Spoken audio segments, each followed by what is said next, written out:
재헌헌법의 의미에 대해서 살펴볼까 합니다. 재헌헌법의 의미에 대해서는 제가 다른 강의에서 기존에 그 풀 버전 강의에 보시면은 몇 번 재헌헌법으로 검색해 보시면은 몇 번 얘기를 한 것 같습니다만 오늘 좀 다시 얘기해 볼까 합니다. 재헌헌법의 전문입니다. 아마 읽어보신 분들이 많지 않을 거라고 생각이 드는데요. 이렇게 유튜브 한 페이지에 다 들어갈 정도, 보통 책으로 치면은 반 페이지가 좀 안 됩니다. 그런데 여기서 중요한 건 우리 대한민국이 언제 건립됐냐? 기미 3.1운동으로 건립됐다. 이거예요. 그리고 48년 정부 수립은 뭐냐? 민주독립국가를 재건한다는 거예요. 그래서 이거 건국절 논란 있을 때 말씀드렸습니다만 이거 대한민국 언제 만들어졌는지 분명하게 했으면 좋겠고요. 이 쭉 좋은 말들이 나오는데 여기서 이 짧은 그 전문에 2번 나오는 게 균등이에요. 그러니까 우리 재헌헌법의 기본 정신이라고 할 수 있는 겁니다. 자, 재헌헌법이 이렇게 얘기할 수 있을 것 같아요. 대한민국이라는 정치 공동체를 만들 때 그 구성원이 될 사람들과 대한민국이라는 정치 공동체를 추진하는 사람들이 맺은 계약서 원본입니다. 근데 그 계약서 원본을 우리가 잊고 살았어요. 그 내용을 다 아무도 몰라요. 그 사이에 개헌을 통해서건 아니면 여러 가지 정치적인 상황을 통해서건 그 재헌헌법의 정신이 무참히 사라져 버렸습니다. 그래서 그 재헌헌법을 한번 다시 읽어보는 것. 이게 대한민국이 과연 어떤 나라를 만들려고 했는가. 우리가 그동안에 굉장히 혼란스러웠을 때 그때 길을 찾을 때 원점을 돌아보는 게 대단히 중요합니다. 그 원점을 돌아보는 작업입니다. 자, 재헌헌법의 내용을 좀 공부해 볼까요? 공부해 보기 전에 몇 가지 말씀드릴 게 있어요. 재헌헌법 누가 만들었을까요? 좌파가 만들었나요? 아니죠. 좌파는 대한민국 정부 수립에 참여 안 했습니다. 중간파는요? 패법 따라서 남북협상 같죠. 그러니까 재헌헌법은 우파들만 모여서 만들었습니다.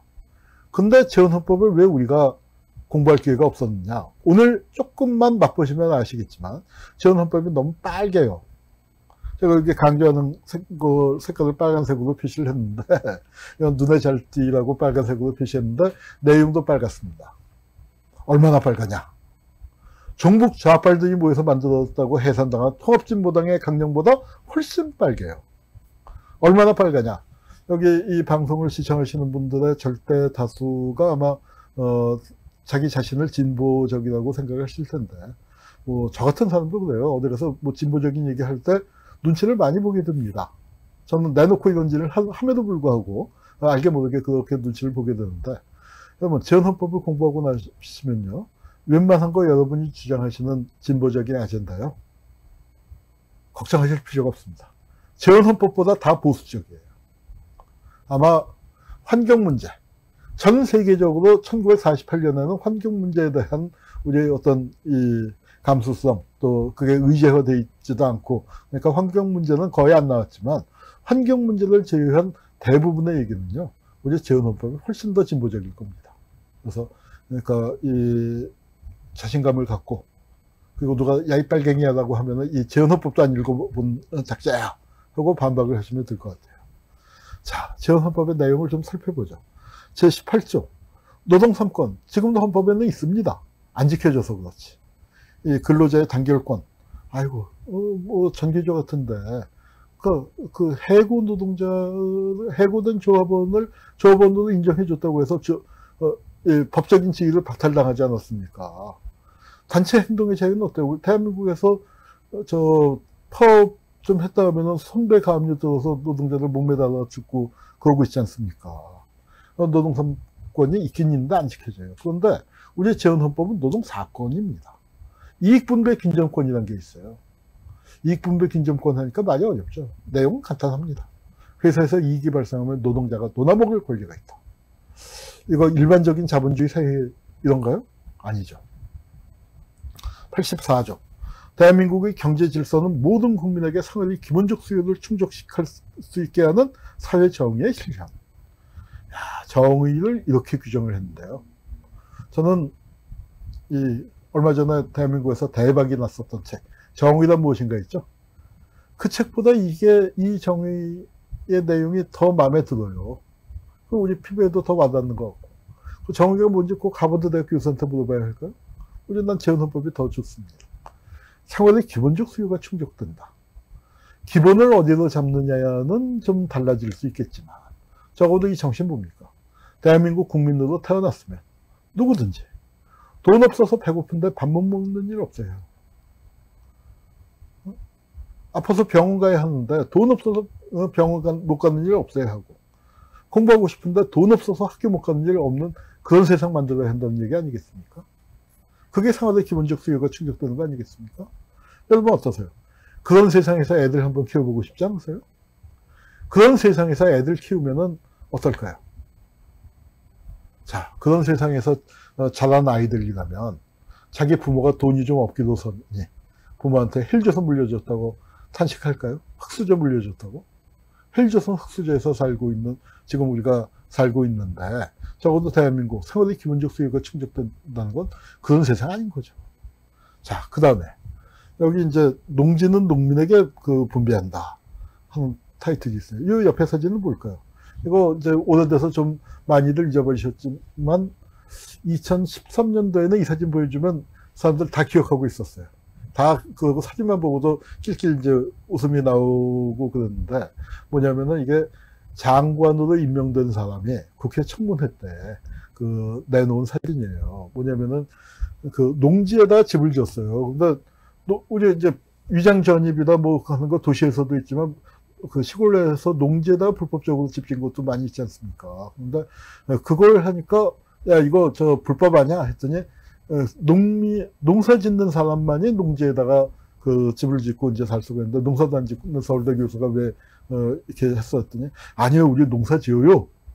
이건 뭡니까? 고추를 이렇게 잔디밭에다가 심어놨는데 고추를 이렇게 심습니까? 말도 안 되는 얘기죠. 뭐 이렇게 했다가 욕을 바가지로 먹었는데 그래도 장관 여러 해 지냈습니다. 근데 이게 지금 우리 헌법에는 빠져 있습니다만 이 재헌 헌법에 들어있는 내용이 그 헌법 정신이 대한민국의 법제 속에 살아서 농사 짓는 사람이 아니면 농지에 집을 지을 수 없다. 그렇게 되어 있습니다. 이게 왜 들어갔냐? 86조에 농지는 농민에게 분배한다. 그 조항이 있었거든요. 이거 무시무시한 조항입니다. 농지를 농민에게 분배하려면 지주의 사적 토지 소유권을 보호해줘야 할까요? 아니면 개무시하고 땅 뺏어야 할까요? 이거는 땅 뺏지 않으면, 지주의 토지 소유권을 무시하고 땅 뺏지 않으면 농민에게 나눠줄 수가 없죠. 우리가 증세 없이 복지는 예산 이상한 데 쓰는 거, 이상한 무기 사오는 거, 뭐 강바닥 파는 거, 그런 것만 아껴도 증세 없는 복지는 어느 정도 할 수 있을지 몰라도 땅을 농민에게 나눠주려면 지주의 땅을 뺏어야죠. 그래서 지주의 땅을 뺏는다고 해놨는데, 자, 그러면은 지주들은 이 조항을 찬성했을까요? 반대했을까요? 당시에 조선 팔도에서 땅을 제일 많이 가진 지주는 인천 김성소 선생이었습니다. 김성소 선생은 이 조항을 찬성했을까요? 반대했을까요? 자, 이렇게 물어보니까 이상하죠. 아마 우리 여러분들 시험을 많이 보셨기 때문에 출제자의 의도를 생각해 보셨을 겁니다. 김성수가 그 조항을 반대했으면요, 재헌헌법에 못 들어갔을 겁니다. 인천 김성수, 대한민국에서 땅을 제일 많이 가진 지주이자 지주들의 정치적 연합체인 한민당의 실질적인 지도자였고 동아일보, 고려대학을 갖고 있었던 막강한 인물이었습니다. 근데 그 김성수가 이 조항을 찬성했어요. 찬성했을 뿐만 아니라 나중에는 다른 지주들을 설득했습니다. 이봐, 세상 바뀌었어. 우리 땅 내줘야 돼. 다른 지주들을 설득까지 했어요. 그럼 김성수는 왜 그랬겠습니까? 땅이 너무 많아서 귀찮았을까요? 아니에요. 재헌헌법을 만들었던 이 유진호 박사, 김성수의 최측근 중에 한 분이었죠. 고려대학을 맡아서 운영했고, 김성수가 고려대학 보성 전문 교장을 할 때 이제 제일 바로 옆에서 보좌를 했던 분인데 재헌헌법을 기초하는 실무 책임자였죠. 그러면서 이 조항이 들어가야 합니다. 아니, 땅을 다 내놓으란 말이야. 근데 이 조항이 안 들어가면 어떻게 돼요? 농지 개혁만이 공산당을 막는 최장의 길입니다. 이거 안 하면 공산당 못 막는다 이거예요. 인천 김성수도 그 말뜻을 알아차린 겁니다. 저 땅 아깝다고 꽉 움켜쥐고 있으면 어떤 일이 벌어져요? 농민들이 와서 낫으로 찍어버리는 일이 벌어진단 말이에요. 자, 그런데 우리 농민들이 언제부터 땅을 내놓으라고 했을까요? 우리 녹두꽃 보셨죠? 최근에 녹두꽃 했는데 동학농민군이 땅 내놓으라고 하던가요? 더 거슬러 올라가면 밀란 때는요. 아니면 의병은요. 독립군은요. 자, 땅 내놓으라는 얘기는 없었는데 이거 왜 그랬을까요? 우리 인천 우리 백범 김구 선생이나 약선 김은봉 장군 이런 분들의 책임이 전 크다고 생각해요. 왜냐? 독립운동 누가 해야 합니까? 대중이 해야 하잖아요. 근데 대중의 절대 다수는 농민이었습니다. 농민이 독립운동 안 하면은 독립운동 안 돼요. 근데 그 농민들에게 소장료 조금 깎아준다고 독립운동 참여하자. 그렇게 해서 참여할 농민이 누가 있겠습니까? 땅 나눠준다고 얘기를 한 거예요. 농민들은 그걸 기대했고. 그리고 해방되자마자 북쪽에서는 토지개혁을 했잖아요. 이 오른쪽 사진 그 할아버지 표정 어때요? 좋죠? 땅 준다는데 싫어할 사람이 누가 있겠습니까? 땅 나눠주고 농사 짓기 시작했습니다. 그런데 남북이 원래 하나였는데 남쪽은 어떻게 됐어요? 북쪽은 46년 초에 땅 나눠줬는데 46년에 안 해, 47년에 안 해, 48년에도 안 해. 그러니까 농민들이 부글부글 끓어오른 겁니다. 그런 분위기 속에서 김성수 선생도 다른 지주들을 설득하게 된 거죠. 이봐, 세상이 바뀌었어. 이제 우리 땅 내줘야 돼. 그런데 인천 김성수가 지주만 설득한 것은 아니에요. 농민도 설득했습니다. 이보시게. 여러분들 농사지을 농가밭은 우리가 내줄 테니까 대신 지주도 먹고 살아야 하잖아. 그러니까 대지하고 이면은 우리가 갖고 있게 해줘. 그러면 이거 굉장히 중요한 차이입니다. 북한은 토지 개혁을 했어요. 근데 우리는 농지 개혁을 했습니다. 제가 젊었을 때, 뭐 대학원생 때, 그때 공부할 때는 북한은 토지 개혁을 했는데 우리는 농지 개혁밖에 못했다. 아, 농지 개혁은 제한적이다. 한계가 많았다. 그렇게 얘기를 했지만 전 지금은 생각이 좀 많이 바뀌었습니다. 자, 우선 계급으로서의 지주가 없어졌죠. 그 다음에 그때 농지 개혁을 안 한 상태에서 한국전쟁이 터졌으면 대한민국은 없었을 겁니다. 농민들이 다 넘어왔을 거예요. 북쪽으로. 인민군이 내려서 땅 나눠주는데 그 땅 줘서 싫다는 사람이 누가 있겠어요. 그런데 한계가 좀 있었지만 농지개혁을 통해서 이미 농민에게 분배를 한 상태였기 때문에 인민군이 내려서 뭐 조금 더 좋은 조건에서 땅을 논아주는 게 약발이 떨어져 버린 거죠. 전 그 농지개혁이 대단히 중요한 성과였다고 생각합니다. 자, 농지개혁 이렇게 얘기할 수 있을 것 같아요.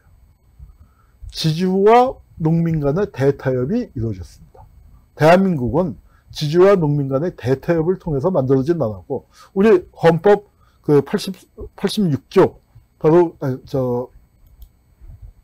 농지는 농민에게 분배한다가 그 대타협을 담고 있는 겁니다. 토지가 아니라 농지라고 한 글자가 바뀌었지만, 거기에는 뭐냐면, 지주들의 대지와 이면은 지주가 그냥 계속 갖는다는 뜻이 담겨 있거든요. 이거야말로, 농민들은 농사 지을 땅을 받는 대신에 지주들에게 크게 양보한 겁니다. 북한에 비하면. 그리고 지주들 입장에서는 농민들과 결사항전을 하는 대신에 자기들이 살아남을 수 있는 그 다음에 이제 근대적인 산업자본가로 전환할 수 있는 그런 그 시간적인 여유를 가지면서 갖게 된 거예요. 이게 대한민국이 대타협을 한 건데, 이 대타협의 정신을 대한민국이 지금 살려놨습니까? 아니죠. 여러분, 박근혜 정권 때 50대 아버지들 임금 깎아갖고 20대 아들, 딸 일자리 만든다는 거, 그게 대타협입니까? 대사기죠. 대타협을 제대로 하려면 재벌들이 곳간에 쌓아놓고 있었던 사내유보금 700조다 800조다 했는데 그거 한 20, 30조만 풀어도 청년 실업은 뭐 한 10년 거뜬하게 해결되는 거고, 그러고 나면 인구 감소해서 청년 실업 문제는 또 나오지도 않을 텐데, 이런 역사를 만들까봐 대타협의 역사를 가르치지 않은 것이죠. 자, 그 다음에 85조, 87조. 이것도 대단히 중요한 얘기입니다. 중요산업 국유화. 중요산업 국유화는 어떻게 됐을까요? 이거 지금 하자고 하면 이거 사회주의 하자는 얘기냐? 뭐 별의별 얘기가 다 나올 수 있겠습니다만, 중요산업 국유화 해방 당시에는 당연한 얘기였습니다. 왜냐? 1948년을 기준으로 하면요, 중요산업 정도가 아니라 웬만한 산업 다 94%가 일본인과 일본 제국주의 국가기관 소유였어요. 조선인 자본가가 가진 건 6%밖에 안 되는데 그거 건드리지 않아도 얼마든지 할 수 있었던 겁니다. 그래서 이 중요산업을 국유화하자, 여기에는 보수 세력도 뭐라고 얘기를 못했어요. 왜냐? 보수 세력이 갖고 있는 6% 건드리지 않는 거고, 일본 사람들 거 조선 사람 전체의 것이 돼야 하잖아요. 그런데 현실은 어떻게 됐습니까? 미군정이 지배하에, 그리고 대한민국 정부가 헌법은 이렇게 만들었지만 현실에서는 이게 살지 못하고 누가 갖고 왔습니까? 돈 있는 사람들, 친일파들 중에서도 언론 이름을 존이나 메리로 바꾼 영어 몇 마디 하는 친일파들. 아마 그래서였을 거라고 생각해요. 우리 어렸을 때요, 동네 똥개 이름이 절반 이상이 메리 쫑쫑이에요. 그런 그 언론 이름 존이나 메리로 바꾼 다음에 조선 사람 전체의 것이어야 할 재산을 자기들이 헤쳐먹은 개 같은 XX들에 대한 민중들의 소박한 분노가 이제 그렇게 됐다고 생각합니다. 중요산업이 국유화되면 뭐가 달라질까요? 어디까지가 중요산업인가요? 그것도 어려우니까 우리 삼성전자 하나쯤 국유화됐다고 생각해 봅시다. 다른 거 다 놔두고. 삼성전자가 국유화되면 쉽게 얘기해서 삼성전자의 이익금을 교육이나 복지에 쓸 수 있다는 얘기 아닙니까? 분기 순이익이 15조씩 나온대요. 샤오미가 따라왔다, 뭐 어닝쇼크가 왔다, 또 이제 이번에 일본이 또 저렇게 나오니까 뭐 여러 가지 그 어려움이 있겠지만 그래도 기본 15조씩 나와요. 그 15조 갖고 뭐 하면 좋을까요? 저는 학교에 있기 때문에 반값 등록금부터 했으면 좋겠는데, 대학생들 반값 등록금 하는데 6조 몇천억 든대요. 그럼 15조면 뭐가 됩니까? 반값 두 번 해주면 대학 무상교육이 되잖아요. 그거도 돈이 남아요. 대학생들에게 생활자금까지 지원할 수 있습니다. 1, 4분기 순이익으로 그거 했습니다. 2, 4분기 순이익으로는 뭐 할까요? 그 다음에 말 많고 탈 많은 누리의 삶, 무상 보육을 해야 합니까? 무상 급식을 해야 합니까? 둘 다 해야지. 어떻게, 무상 급식을 하느라고, 무상 보육을 하느라고 무상 급식을 안 해버리면 어떻게 돼요? 큰 애 밥그릇 뺏어서 작은 애 젖꼭지 물려줄 수는 없잖아요. 그거 다 해야 하는데 돈 없어서 못 한대요. 얼마 드는데? 3조 몇천억 드는 모양이에요. 그러면은 그 누리예산 15조 가지면은 그거 한 4개는 한다는 얘기 아닙니까? 자, 2, 4분기 순이익으로 그런 그 국책과제 4개쯤 했습니다. 3, 4분기 순이익으로는 뭐 할까요? 4, 4분기 순이익으로는 또 뭐 할까요? 중요산업 국유화라는 게 이렇게 어마어마한 겁니다. 삼성전자 하나만 국유화해도. 그런데 이런 그 어마어마한 게 벌어졌나요? 안 벌어졌어요. 우리 그 밑에 재헌헌법의 기본 정신으로 가봅시다. 재헌헌법의 기본 정신을 어디서 따왔냐? 헌법회의라는 책이 있습니다. 유진호 박사, 아까 말씀드렸지만 재헌헌법을 기초한 실무 책임자입니다. 당시에 뭐 헌법학자가 없다 보니까 헌법을 준비하는 팀이 3팀인가가 있었는데 3팀이 다 이분한테 의뢰를 했어요. 그래서 이분이 만든 초안을 합쳐갖고 유진호 안을 갖고 국회에서 토론을 하고 표결을 했습니다. 이분이 한 조항 한 조항 설명하면은 거기에 대해서 토론을 하고 질의하고 그에 완결되면 표결해서 헌법을 확정하는 그런 방식으로 갔으니까 재헌헌법 기초의 실무 책임자죠. 개인적으로 저한테는 외할아버지십니다. 그래서 이제 어렸을 때는 이분이 헌법을 만들었다 그런 얘기들을 많이 했었는데, 헌법은 뭐 어디 한 명이 만들었겠습니까? 그 실무적으로 중요한 역할을 하시긴 했지만 헌법이야 국민이 만드는 거죠. 국민이 이제 만든 거였는데, 그래도 이분이 헌법에 대해서, 재헌헌법에 대해서는 가장 중요한 해설자죠. 이 헌법회의라는 책이요, 재헌헌법을 기초한 실무 책임자가 쓰고 현직 법제처장으로 있을 때였습니다. 그러니까 수학에서 공통수학의 정석, 영어에서 성문종합영어가 갖고 있는 권위보다 재헌헌법에 관한 이 헌법회의가 훨씬 더 권위 있어요. 근데 제가 만약에 수능시험 같은 거에 출제위원이 들어갔었으면은 재헌헌법을 출제 한번 했었을 거예요.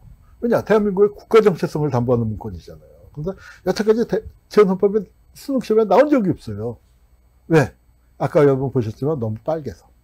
제가 들어갔었으면 이 문제 냈었을 것 같아요. 헌법의 경제조항에 대해서.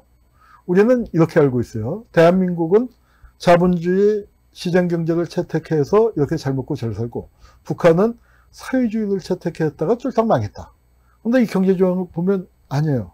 우리나라는 경제 문제에 있어서 개인주의적 자본주의 국가의 체제를 뭐 했어요? 폐기했대요. 뭘 채택했어요? 사회주의적 균등의 원리를 채택했대요. 한홍구 TV를 들었더니 대한민국의 사회주의를 채택했다고 얘기하더라. 어디 가서 절대로 그렇게 말씀하시면 안 됩니다. 대한민국은 사회주의를 채택한 적 없어요. 사회주의 채택한 게 아니고 균등의 원리를 채택했는데 그게 사회주의에 가깝다는 얘기예요. 그러나 이건 확실하게 말씀하셔야 돼요. 대한민국은 적어도 대한민국이 출범할 때 개인주의적 자본주의 국가의 체제는 어떻게 했어요? 폐기했단 말이에요. 쓰레기통에 버렸단 말이에요. 요거 폐기 수능시험에 괄호 넣기 한번 내보고 싶어요. 아마 그런 얘기를 하고 다녔기 때문에 교육부에서 큰일 날까봐 저를 수능시험위원으로 추천을 안 했었던 것 같습니다. 근데 이거 정말 중요한 얘기입니다. 재헌헌법의 기본 정신이 정치적 민주주의와 경제적, 사회적 민주주의를 조화하는 데 있다고 이 책에 써놓고 있습니다. 정치적 민주주의가 바로 유나이트들 좋아하는 자유민주주의예요. 대한민국 자유민주주의 하자고 한 거 맞습니다. 그런데 자유민주주의만 하자고 한 적이 없어요. 대한민국이 하자고 한 건 자유민주주의와 경제적, 사회적 민주주의를 좋아하는 민주주의인데, 경제적 민주주의는 경제민주화 생각하시면 되고, 사회적 민주주의라는 게 뭡니까? 바로 힐조선 흑수저 문제인 거죠. 이게 요새 얘기가 아니라 70년 전 대한민국 정부가 수립될 때 있었던 아주 오래된 약속인 겁니다. 그게 재헌헌법의 기본 정신이에요. 그런데 이런 정치적 민주주의와 경제적, 사회적 민주주의가 조화된 민주주의를 한 단어로 얘기하면 뭡니까? 그게 진보적 민주주의예요. 근데 지금 대한민국에서 진보적 민주주의 주장하면 어떻게 됐어요? 박근혜 정권 때 어떤 일이 벌어졌습니까? 감옥 가요. 통합진보당이 해산당했습니다. 통합진보당이 해산당했는데, 자, 이런 일이 벌어졌는데 대한민국은 사실은 재헌헌법이 진보적 민주주의예요. 그리고 지금 현행 헌법에 보면 임시정부의 법통을 개정했다고 했죠. 임시정부는 어땠을까요? 백범 선생 말씀입니다. 3.1운동 이후에 가장 진보적인 민주주의 이상을 갖고 혁명적 정치체제를 수립했는데 그게 임시정부란 말이에요. 그리고 우리 독립되면 제대로 현대 요구에 적합한 가장 진보적인 민주주의 지배를 수립할 것이다. 3.1운동 때보다 더 진보적인 정치하겠다. 백범이라는 아주 보수적인 정치인조차도 진보적 민주주의를 이렇게 공감하고 있었습니다. 그런데 그러면은 지금 현행 헌법이 임시정부의 법통을 개정했다고 하니까 현행 헌법의 할아버지쯤 되겠죠. 재헌헌법은 아버지쯤 되겠죠.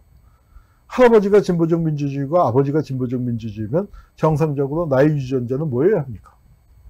진보적 민주주의죠. 자, 여러분, 재헌헌법을 공부한다고 하는 건 뭐냐? 여러분, 대한민국의 출생의 비밀을 사실은 밝히는 작업입니다. 젊은이들이요. 지금 헬조선 흑수저에 신음하고 있다는 건 뭐냐면 젊은이들 입장에서는 인생 막장에 서 있는 거예요. 하루하루 막장 드라마를 찍고 있습니다. 우리 청취자 여러분, 막장 드라마 한홍구 TV를 보시는 분들은 별로 안 보실 거예요. 그렇지만 막장 드라마가 뭔지는 다 알고 계실 겁니다. 대한민국에서 수백 수천 편의 막장 드라마가 지금까지 방영이 됐겠지만 모든 막장 드라마를 관통하는 설정이 있죠. 클라이막스가 되면 뭐가 밝혀집니까? 바로 출생의 비밀이 밝혀집니다. 우리 재헌헌법은 대한민국의 출생의 비밀을 간직한 문서예요. 그래서 꽁꽁 숨겨놓고 안 보여줬던 겁니다. 출생의 비밀은 어떻게 밝혀집니까? 유전자 검사해 보니까, 혈액형 검사해 보니까 아니네 나오잖아요. 대한민국의 유전자는요, 임시정부의 유전자가 진보적 민주주의예요. 재헌헌법의 유전자가 진보적 민주주의입니다. 그러니까 그거 우리 진보적 민주주의가 우리 재헌헌법, 우리 현행헌법의 유전자여야 하고 대한민국이 나아가야 할 방향이죠. 그걸 개헌을 통해서 바꾸지 않는 한, 그건 진보적 민주주의 유효하다고 생각됩니다. 거기에다가 이제 또 우리가 기억해야 할 게, 여기 글씨가 좀 작습니다만, 조선민주공화국이라고 했고, 국가의 주권은 인민에게 있고, 모든 권력은 인민으로부터 나온다. 이게 이제 국민이 되어버렸죠. 그러니까 이게 재헌헌법 초안, 유진호 박사가 쓴 재헌헌법 초안인데, 초안에는 인민인데 국민으로 바뀌었습니다. 이게 여기서 인민이라는 게 뭐냐면 링컨이 얘기했던 of the people, by the people, for the people 할 때 그 people이에요. people이 모여서 국가를 만들면서 국민이 되는 겁니다. 그래서 국가 이전에 민이 먼저 존재하는 것이죠. 그걸 밝혀놨는데 우리는 이게 이제 거꾸로 좀 바뀌게 됐었다는 거 말씀드리고요. 그 다음에 이거 이제 정부 수립 이후에 관보인데 대한민국 정부가 이제 수립됐다는데 여기 보면 관보 1호의 날짜가 대한민국 30년도로 돼 있죠. 뭡니까? 1919년부터 따지니까 48년이 19, 20 해서 따지면 48년이 30년이죠. 그러니까 이 건국절을 주장하는 유라이트들은 대한민국 그 관보 또는 이승만이 어떻게 대한민국을 생각했는가와 정면으로 배치되는 건데요. 우리 재헌헌법은 이제 재헌헌법의 내용이 대단히 진보적인데 무엇을 많이 참고했냐?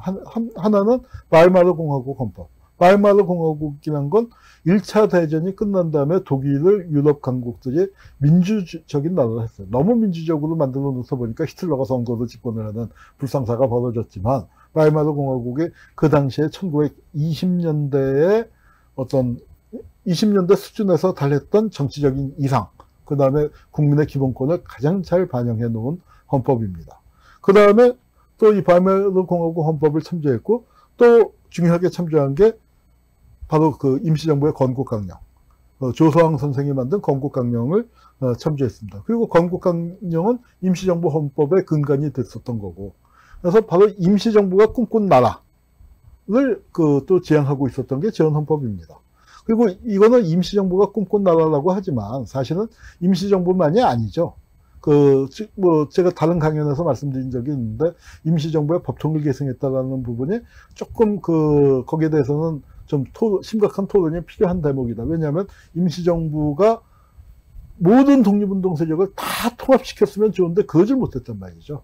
그래서 저는 독립운동 세력의 어떤 정통성을 계승했다라고 가는 게 더 바람직하지 않나 생각을 합니다만, 이때 임시정부가, 그런데 아주 중요한 건 뭐냐면 우리가 지금 분단되어 있지만 그 당시에는 비록 갈라져 있었지만 새로운 나라를 어떻게 세울 것이냐에 대한 이상이 아주 근접해 있었어요. 그게 이 조국광복회, 이거는 북한 김일성이 만든 조국광복회죠. 그래서 북한 그 정권의 어떤 뿌리가 된 거고, 그다음에 독립동맹, 여기는 이제 북한 정권의 또 한 축을 이뤘었던 그런 세력인데, 이 3대 독립운동 세력이라고 하는 거에 독립운동에 대한 그 생각이 거의 일치하고 있었습니다.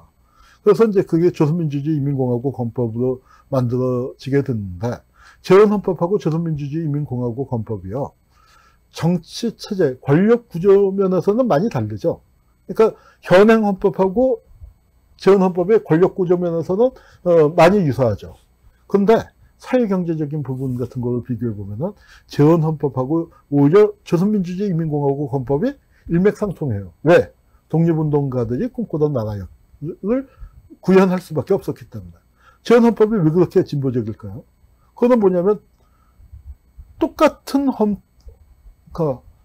같은 사람들을 대상으로 두 개의 정부가 동시에 출연하게 되니까 경쟁적으로 이 지지를 받을 수 있는 조항들을 내건 거예요. 그건 뭐겠습니까? 가장 기본적인 게 뭐 복잡하게 생각할 거 없어요. 독립운동가들이 꿈꾸던 나라거든요.